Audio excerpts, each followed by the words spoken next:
उसने मेरे बाजुओं को पकड़ लिया और मुझे उल्टा कर दिया। अब वह मेरे ऊपर था, मैं उसके नीचे।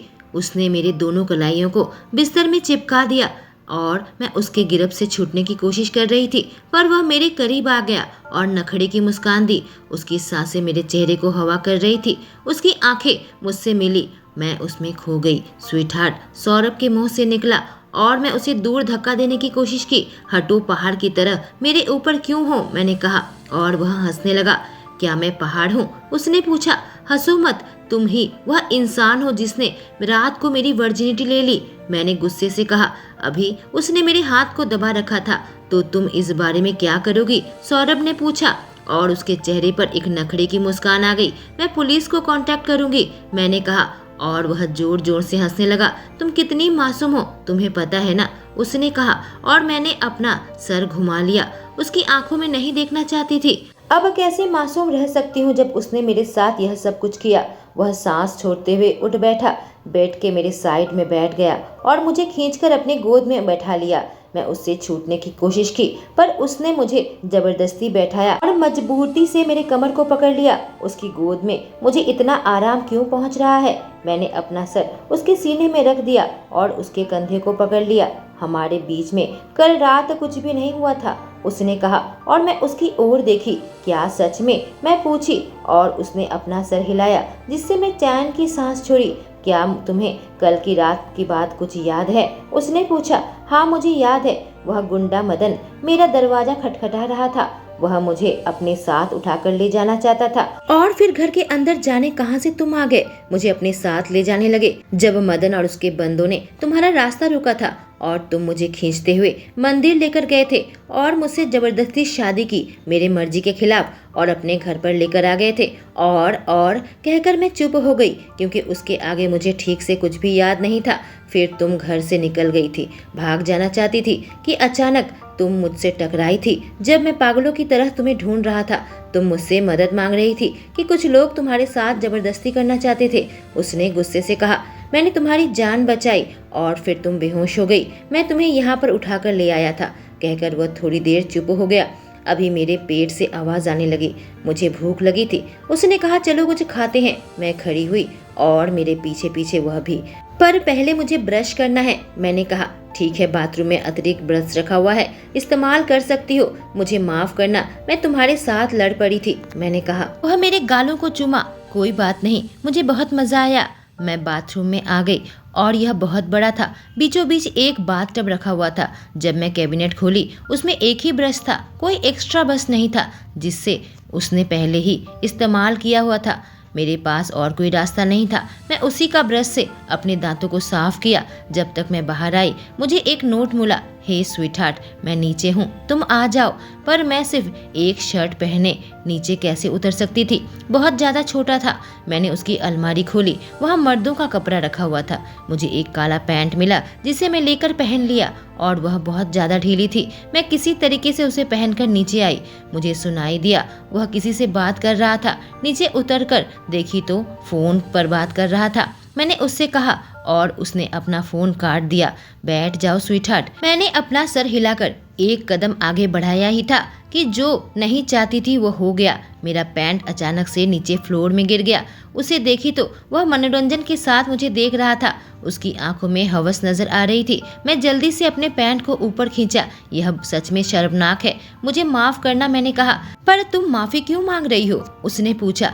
अगर यह पैंट तुमको फिट नहीं हो रहा है तो इसे छोड़ दो। मैंने वह पैंट उतार दी, उसे फोल्ड करके उसे दे दिया। घबराती हुई वहाँ बैठ गई।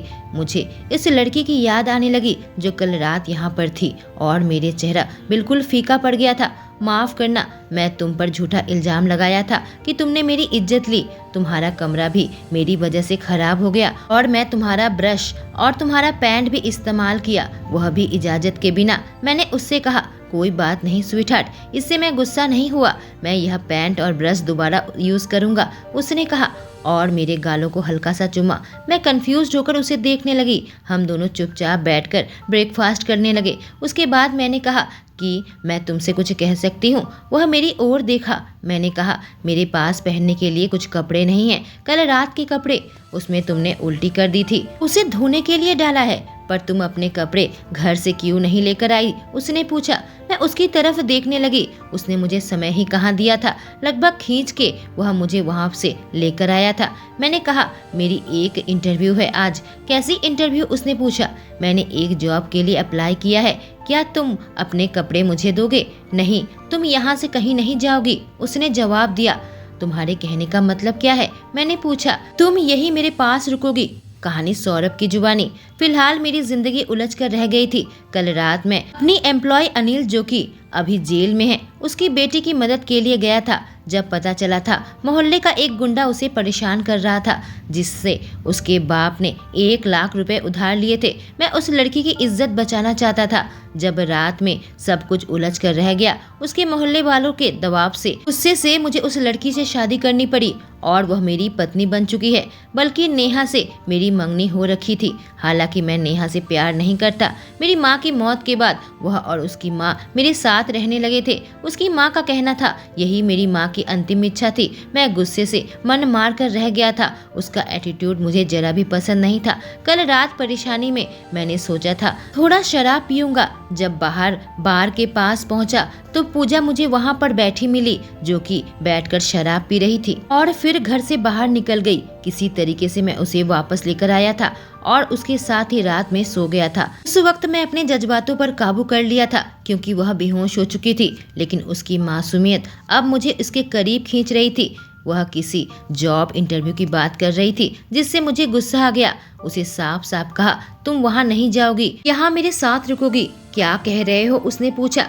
उसने अपने खूबसूरत चेहरे में त्योरी चढ़ा रखी थी। मेरा मतलब है तुम यहीं रुकोगी। मैं तेज आवाज में कहा।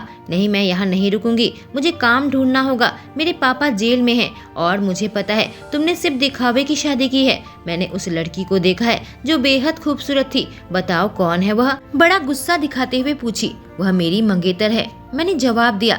तब तो मुझे काम पर जाना ही होगा, तुम्हारे भरोसे जिंदगी नहीं बिता सकती, वह कही। ठीक है, फिर मेरे लिए काम करो। मैं उसकी ओर एक कदम बढ़ाता हुआ पूछा। मैं जानता हूँ उसे इस घर पर नहीं छोड़ सकता जहाँ मेरी मंगेतर और उसकी माँ रहती है। वे लोग इसे परेशान करेंगी। यह लड़की मासूम है। नहीं, फिलहाल मैं अपनी मंगेतर और उसकी माँ को घर से निकालना नहीं चाहता हूँ। मुझे नहीं पता मैं इस शादी का क्या करूँगा। मैं बिन प्यार के किसी रिश्ते में नहीं बंध सकता था। क्या? नहीं, बिल्कुल भी नहीं। मैं कहीं और काम ढूंढूंगी, वह मेरी आंखों में देखते हुए कही। क्यों? तुम मेरे पास काम क्यों नहीं करना चाहती? मैं पूछा। क्योंकि हमारे बीच में अब तक जो कुछ भी हो चुका है, यह बड़ा अजीब होगा तुम्हारे साथ काम करना, वह कही। तुम्हें कहीं और जॉब नहीं मिलेगा मेरे अलावा, अपने अंदर के जानवर को दबाते हुए उसे कहा। पर क्यों? उसने पूछा। स्वीटहार्ट, मैं एक बहुत बड़ा बिजनेसमैन हूँ। शहर में मेरी जान पहचान है, पावर है।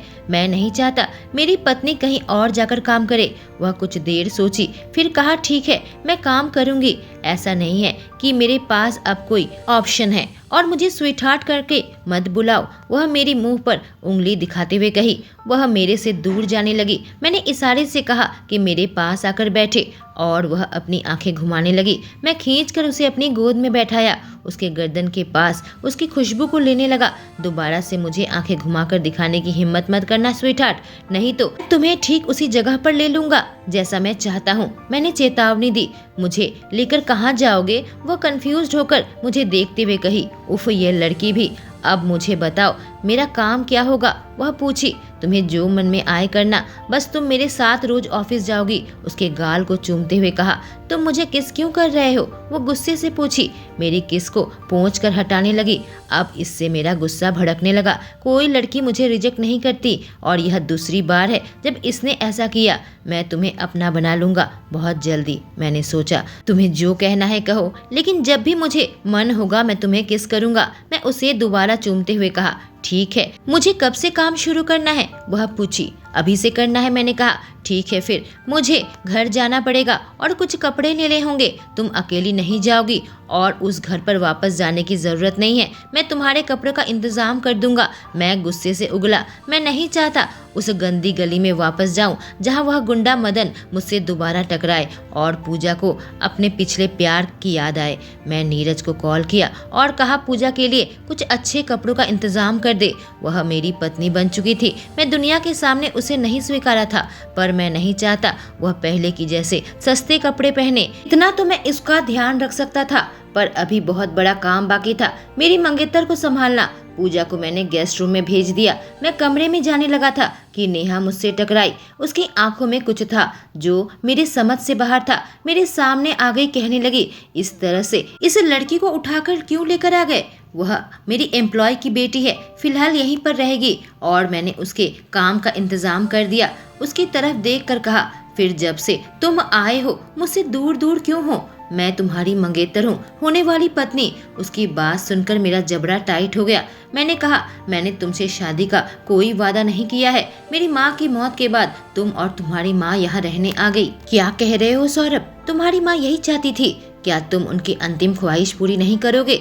मुझे अपनी बहू मान चुकी थी। उसकी बातें सुनकर मेरे अंदर गुस्सा बढ़ने लगा था। मुझे नहीं पता मेरी माँ ने ऐसा कुछ कहा भी था या नहीं, क्योंकि अब वह इस दुनिया में नहीं थी जो मुझे सच्चाई मालूम पड़ती। नेहा भी एक मिडिल क्लास लड़की है। उसने अपनी ग्रेजुएशन पूरी की है, पर कहीं काम करने की जगह पर मेरे पास आकर रहने लगी। मैं उसके खर्चे उठाता हूँ। अब मैं तंग आने लगा था, क्योंकि मेरी जिंदगी में अब पूजा आ चुकी थी और मेरे लिए फैसला लेना बेहद मुश्किल था। मैं नेहा से कहा, देखो मुझे अभी काम पर जाना है और तुम मेरे रास्ते में मत आओ। मैं अभी काम की वजह से बहुत टेंशन में हूँ। मैं वहाँ से निकल गया। कहानी पूजा की जुबानी। मैंने अपने दिमाग में सारी योजना बना ली थी, पर मुझे इस जल्लाद के लिए काम नहीं करना था। पर मैं यहाँ फंस गई हूँ। मैंने सोचा काम करके अपने लिए पैसा कमा लेती हूँ, थोड़ा एक्सपीरियंस लेकर मैं यहाँ से चली जाऊंगी। जब उसने कहा वह लड़की उसकी मंगेतर है, मेरे अंदर कुछ जलने लगा था। अभी दुनिया को यह नहीं बताया कि मैं उसकी पत्नी हूँ। मेरे पास उसके साथ रहने की कोई वजह नहीं थी,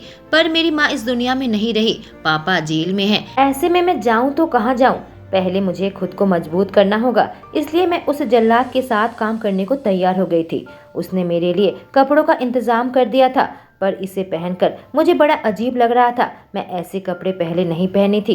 एक काली पेंसिल स्कर्ट पहनी थी और लंबी बाजू वाले सफेद शर्ट। उसका कहना था, मेरे ऑफिस में ऐसे ही कपड़े चलते हैं।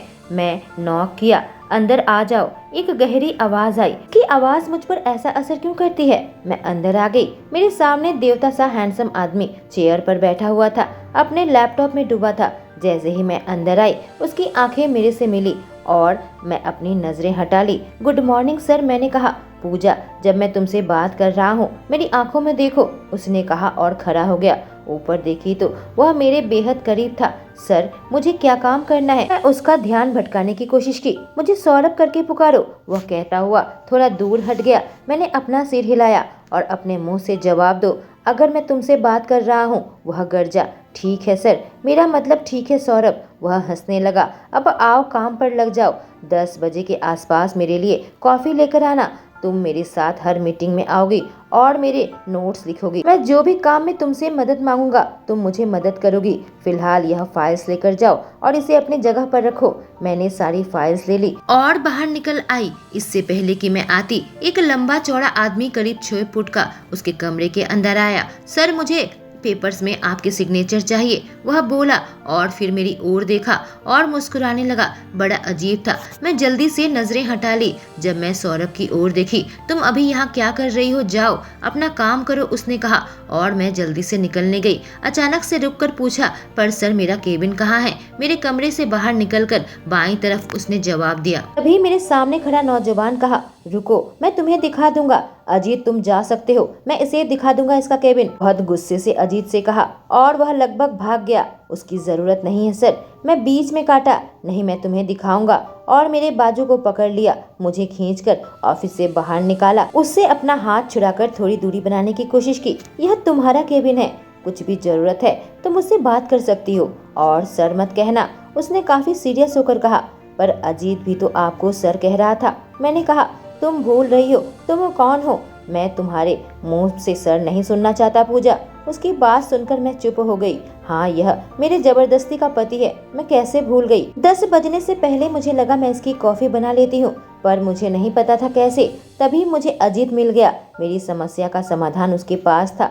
मुझे पेंट्री में लेकर आया और मुझे बताया कैसे कॉफी बनानी है। उसके बाद मैं सौरभ के कमरे में आई। सर, मेरा मतलब सौरभ, यह तुम्हारा कॉफी है, उसे कॉफी देते हुए कही। सर उठाकर मेरी ओर देखा और कॉफी ले लिया और उसकी उंगलियां मेरे उंगलियों को छू गई। उसने अपनी नजरें मुझसे नहीं हटाई थी, मुझे देखते हुए पी रहा था। यह बिल्कुल सही है जैसा मैं चाहता था, उसने कहा। थैंक यू सर, दरअसल मुझे अजीत ने मदद किया था तुम्हारी कॉफी बनाने में, मैं उसे देखकर जवाब दी। उसने कॉफी पीना बंद किया और मेरी ओर बहुत ही सीरियस होकर देखा। वह तुम्हारे साथ क्या कर रहा था जब उसे काम करना चाहिए? उसके चेहरे के भाव बदल गए, जिससे मेरे अंदर डर पैदा हो गया। दरअसल मुझे नहीं पता था पेंट्री कहाँ है, इसलिए गलती से मैं उससे टकरा गई थी। उसने मुझे दिखाया और तुम्हारा कॉफी बनाना भी दिखाया। यह बहुत प्यारा लड़का है, मैंने एक सांस में कहा। जब उसे देखी तो वह गुस्से में था। पूजा, अगर तुमने अजीत से दोबारा बात किया तो मैं उसे नौकरी से निकाल दूंगा, मेरे पास आते हुए कहा। मैं पीछे हटी, पर मैं उसके टेबल में फंस गई थी और वह मेरे बिल्कुल करीब आ गया। मैं अपनी आंखें बंद कर ली, इससे डर की वजह से कि मुझे चोट पहुंचाएगा, पर उसने ऐसा नहीं किया, बल्कि मेरे गालों को सहलाने लगा। मेरी तरफ देखो। मैंने जैसे ही आंखें खोली, मैंने देखा उसकी आंखें बिल्कुल गहरी हो गई थी। तुम्हें पता है तुम कितनी हॉट लग रही हो अपने कपड़ों में, तुम मुझे पागल बना रही हो, उसने कहा। जब वह थोड़ा दूर हटा, झुंझलाहट के साथ अपने बालों में हाथ चलाने लगा और अचानक से उसके होंठ मेरे होंठों पर थे। वह मुझे चूमकर मेरी जान निकाल रहा था। अजीब बात है कि मुझे उससे नफरत नहीं हुई। जब मुझे होश आया, मैंने उसे दूर धक्का दिया और उसके ऑफिस के बाहर दौड़कर निकल गई। मैंने उसे वापस से नहीं चूमा था, पर उसे खुद को चूमने दिया। यह कैसे हो गया? मेरा दिल बहुत तेजी से धड़क रहा था, मुझे नहीं पता क्यों। बस उसने मुझे एक बार चूमा था, पर मुझे यह भूलकर अपने काम में ध्यान लगाना होगा। अपने काम में डूबी हुई थी। एक आवाज से मैं अचानक से चौंक गई। माफ करना, मैं तुम्हें डराना नहीं चाहता था। नजरें उठाकर देखी तो सामने अजीत खड़ा था। क्या तुम अपना लंच लेकर आई हो? उसने पूछा और मैंने नाम में सिर हिलाया। ठीक है, फिर मेरे साथ चलो, नीचे कैंटीन है, मैं तुम्हें दिखा दूंगा। मैं उसके साथ लंच में आ गई। फिर अपने अपने काम में आ गए। मैं अपने काम में डूबी हुई थी। अचानक से मेरा फोन बजा। पूजा, अभी मेरे ऑफिस में आओ, उसकी आवाज गूंजी। कांपते हुए मैं खड़ी हुई, अपना नोटपैड उठाई और उसके कमरे पर दौड़ते हुए पहुंची। दरवाजा नॉक करके जब अंदर आई, मैंने देखा टेबल के ऊपर का फाइल नीचे गिरा हुआ था। फोन भी उसने पटक दिया था। यह बहुत गुस्से में होगा, मुझे नहीं पता उसे देखना चाहिए या नहीं। सर, आपने मुझे बुलाया, मैं हकलाते हुए कही। मैं नीचे देख रही थी, डरावनी आंखों में देखने की हिम्मत नहीं होती मेरी। लंच के समय पर तुम कहाँ थी? उसने मेरे करीब आकर पूछा। अपने बाजू को सीने में मोड़ रखा था। मैं अजीत के साथ कैंटीन में लंच करने गई थी, लेकिन सर मैं सही समय पर आ गई थी। मुझे नौकरी से मत निकालिए प्लीज सर, इधर उधर देखकर कही। उसने मेरे बाजू को कसकर पकड़ लिया। तुम उसके साथ क्यों गई थी? मुझे कह सकती थी, आखिर उसकी दिक्कत क्या है? अरे आप मेरे बॉस है सर, नीचे देखते हुए कही। पूजा, अगर तुम्हें दोबारा से मुझे सर कहा तो मैं तुम्हें अभी चूमूंगा। तुम सह नहीं पाओगी, और मैं तुम्हें केबिन में भेजने से पहले पूछा था, कोई भी दिक्कत होगी तो मुझसे बात करोगी। उसने मुझे दीवार के साथ चिपका दिया था, पर कोई दिक्कत तो काम के बारे में है ना, खाने के बारे में मैं उससे क्यों पूछूं? लेकिन सर मैं इतना कही कि उसने अपने होंठ मेरे होंठों पर रख दिए। उसे पीछे धक्का देने की कोशिश की। उसने मेरे हाथों को पकड़ रखा था। मैंने अपना मुंह नहीं खोला था, हालांकि मुझे उसका चूमना पसंद है। अचानक से वह चूमना बंद कर दिया। उसकी आंखों में देखी, उसकी आंखों में मुझे कुछ जज्बात नजर आए। वह मुझे और ठंडा दानव नहीं लग रहा था। मैंने गुस्से से कहा, आपने ऐसा क्यों किया? मैंने तुम्हें कहा था मुझे सर कहकर मत बुलाओ, मुझे सौरभ बुलाओ, पर सब आपको सर कहकर बुलाते हैं। तुम उन सब में नहीं हो, तुम अच्छे से जानती हो। कितनी बार तुम्हें बताऊं पूजा? उसने चिढ़कर कहा। ठीक है, मैं अपने काम पर जा रही हूँ, कहकर वहाँ से निकल गई। पूरे दिन उस किस के बारे में सोचती रही। मैंने अपना सारा दिन का काम उसे देने गई। कहा, मेरा काम हो गया है, मैं जा सकती हूँ। पर तुम कैसे जाओगी? रुको, मैं तुम्हें लेकर जाऊंगा। मैं सौरभ के साथ घर आई थी। घर पर आकर गेस्ट रूम में अपनी अलमारी में ढूंढने लगी। एक काली नाइटी मिली जो मेरे शरीर को थोड़ा ढक सकती थी, जो उसने मुझे खरीद दी थी। नहाने के बाद कमरे का दरवाजा खुला और सामने सौरभ खड़ा था। मैं घबराने लगी। कमरे में अंधेरा था तो वह मुझे देख नहीं पाएगा। सौरभ, लाइट मत। इतना ही उसने लाइट जला दी। वह बिल्कुल सदमे में मुझे देखने लगा और उसके चेहरे पर एक नखरे की मुस्कान आ गई। वह मेरे करीब आ गया। शरारती मुस्कान उसके चेहरे में अब भी थी। मैं शर्मा के ब्लश करने लगी। वाह, तो तुम्हें पता है मर्दों को कैसे लुभाते हैं ऐसे कपड़े पहनकर। बस तुम्हें देखना ही काफी रहेगा मेरे लिए। अच्छा रहेगा, कुछ पहनो ही मत, कहकर उसने आंख मारी। मैं कराहने लगी। उसके सीने में एक मुक्का जमाया और बहुत जोर जोर से हंसने लगा। कितनी प्यारी हंसी है इसकी। यह सब तुम्हारा ही काम है। ऐसे कपड़े तुम ही लेकर आए हो मेरे लिए और मुझे कुछ नहीं मिला ढंग का पहनने को। और यहाँ क्यों आए हो? मैं तुम्हारे साथ नहीं सोने वाली। मैं जिद करके कहा, नहीं ऐसा नहीं होने वाला, मैं यहाँ से नहीं जाने वाला, कहकर उसने मेरे हाथों को पकड़ लिया और उसने मुझे झट से उठा लिया। मैं कंफ्यूज थी। झट से उसके गर्दन को पकड़ लिया ताकि मैं गिर न जाऊं और वह मुझे अपने कमरे में उठाकर ले जाने लगा। छोड़ो मुझे, मैं चिल्लाई।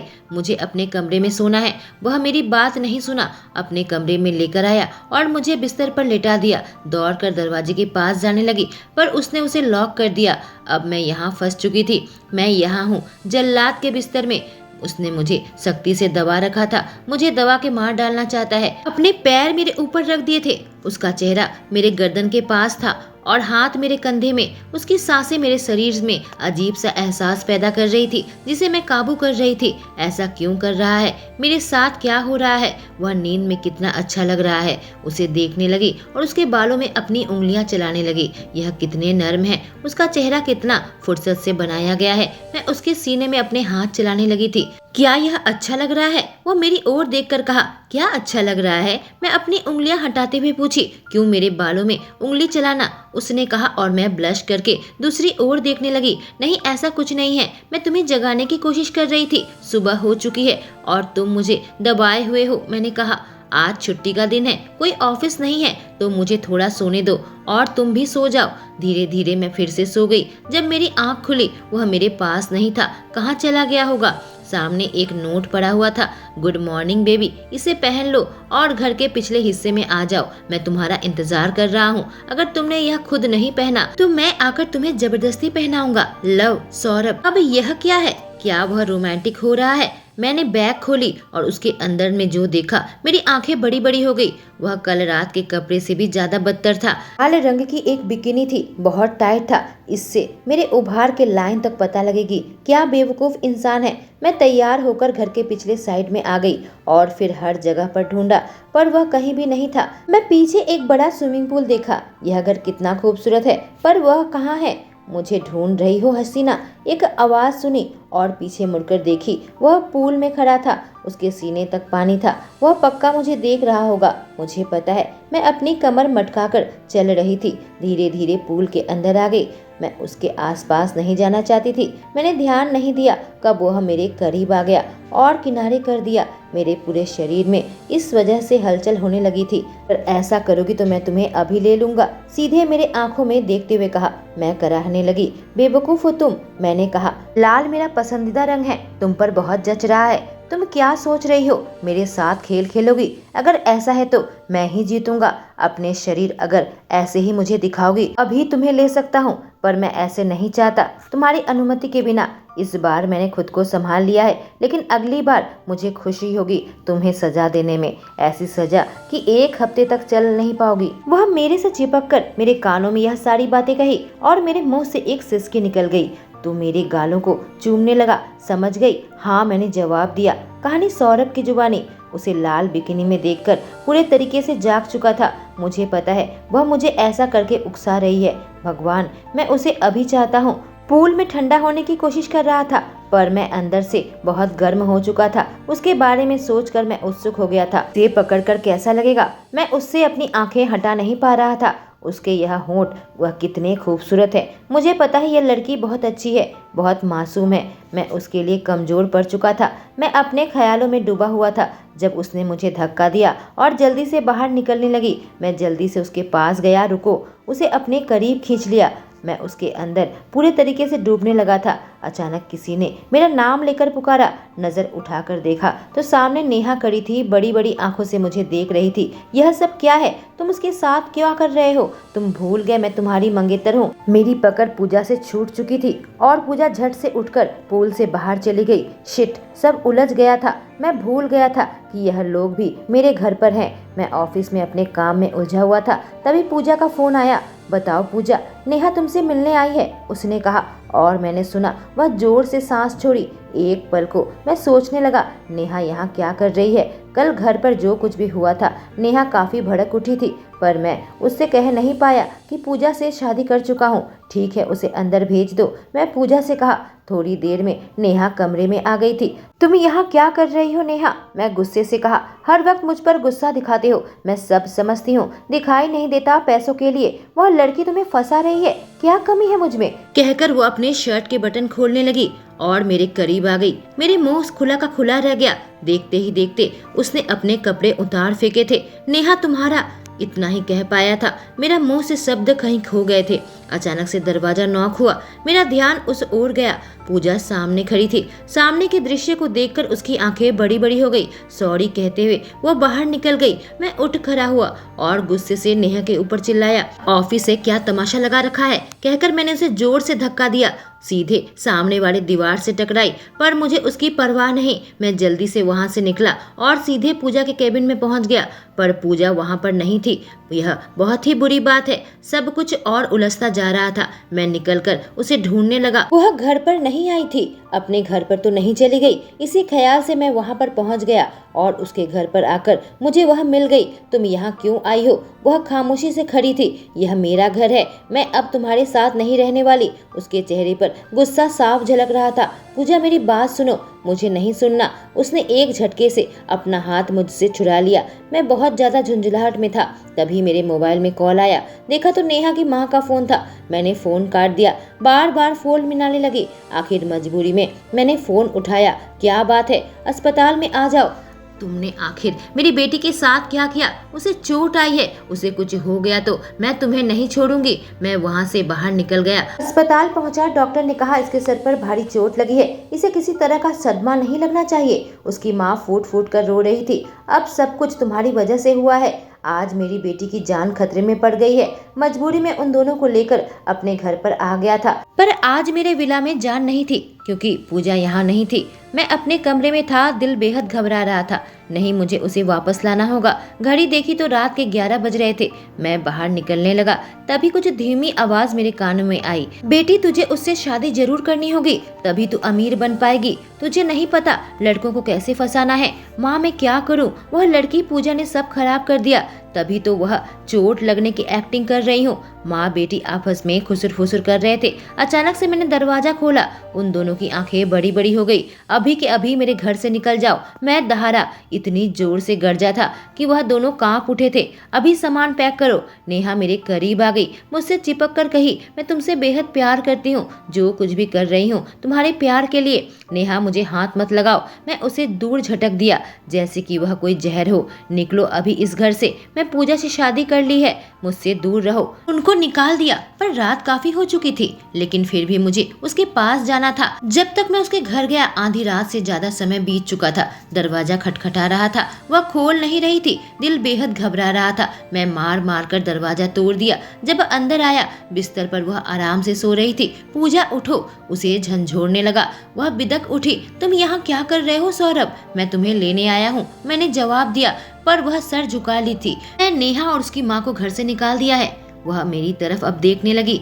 यह सब मुझे फंसाने के लिए कर रही थी, क्योंकि वह समझ चुकी थी कि तुम मुझे पसंद आ गई हो। मैं पूरी दुनिया के सामने तुम्हें अपनी पत्नी का दर्जा दूंगा। चलो मेरे साथ। क्या सच में? उसने पूछा। हाँ, सच में मैं तुम्हें पसंद करने लगा हूँ। मैं जानता हूँ तुम भी करती हो, तभी तुमने जलन हो रही थी। सही कहा ना? इतना कहा था, वह मुझसे लिपट गई। हाँ, तुम्हारे लिए मेरे दिल में फीलिंग्स है। मैं नहीं चाहती हमारे बीच में कोई तीसरा आए। कभी नहीं आएगा, मैंने जवाब दिया। सिर्फ मैं और तुम हमेशा हमेशा के लिए साथ रहेंगे। इतना कहते हुए मैंने उसके होठों को चूम लिया था। मैं उसे आज अपना बना लेना चाहता था। उसे अपने साथ घर लेकर आया और सीधे अपने कमरे में आ गया। धीरे धीरे मैं उसे चूमने लगा और फिर काफी जुनूनी हो गया था। एक बात याद रखना पूजा, अब तुम मेरी हो। अब उसे कोई नहीं बदल सकता, कहकर पूरे भूख के साथ और प्यार के साथ मैं उसके होठों को चूम रहा था। मेरे किस का जवाब देने लगी। उसकी उंगलियां मेरे बालों में धंसने लगी थी और अपना पैर मेरे कमर में मोड़ लिए थे। मेरा हाथ उसके कमर में था। हम दोनों काफी उग्र तरीके से एक दूसरे को चूम रहे थे। वह सिसकी लेने लगी और मेरा उत्साह और बढ़ने लगा। मैं जल्दी ही उसके कपड़े से मुक्ति पाई और मेरे सामने वह बिना कपड़ों के खुद को छुपाने की कोशिश कर रही थी। उसको देखकर प्यार से मुस्कुराया और उसके हाथों को हटा दिया। उसके जिस्म को देखने लगा था और फिर उसकी आंखों में देखा। तुम बहुत खूबसूरत हो, सच में किस्मत वाला हूँ, मैंने कहा और उसे दुलार करने लगा। वह बिल्कुल शर्म से लाल हो गई थी। उसके गर्दन को चूमने लगा। जब गहरी खाई में डूब रहा था, मैं पूरी तरीके से एक्साइटेड था। वह मेरे नीचे थी और उसके शरीर हल्के हल्के कांप रहा था। मैं उसके पूरे शरीर को चूम रहा था। धीरे धीरे नीचे आया। घबराओ मत, मैं तुम्हें चोट नहीं पहुंचाऊंगा, मैंने कहा। जब वह थोड़ी सी घबरा रही थी, मैं तुम्हें बेहद प्यार करता हूँ, मैंने स्वीकार किया और उसके अंदर समा गया। वह बिल्कुल खो गई थी। पहले वह थोड़ी झिझकी, लेकिन फिर संतुष्टि उसके चेहरे में साफ झलक रही थी। वह जोर जोर से सिसकी लेने लगी और आखिरकार हमारे उबड़ खाबड़ सांस चलने लगी थी। वह मेरी हो चुकी थी। अब तुम मेरी हो, पूरे तरीके से मेरी हो, मैंने कहा। हाँ, मैं तुम्हारी हूँ। उसके चेहरे पर एक मीठी सी मुस्कान आ गई, जैसे कि मेरे चेहरे पर थी। शांति से हम दोनों एक दूसरे के दिल के धड़कनों को सुन रहे थे और हमारी शादी अब सही मायने में पूरी हो चुकी थी। सारी दीवारें टूट चुकी थी। शायद यही मेरी किस्मत में लिखा था। पूजा मेरी होकर मुझे नेहा से बचाएगी। दोस्तों, ये कहानी का आखिरी भाग था। अगर आपने पहला भाग नहीं सुना तो मैं कमेंट सेक्शन में पिन कर दूंगी, वहां जाकर आप सुन सकते हैं। Thank you.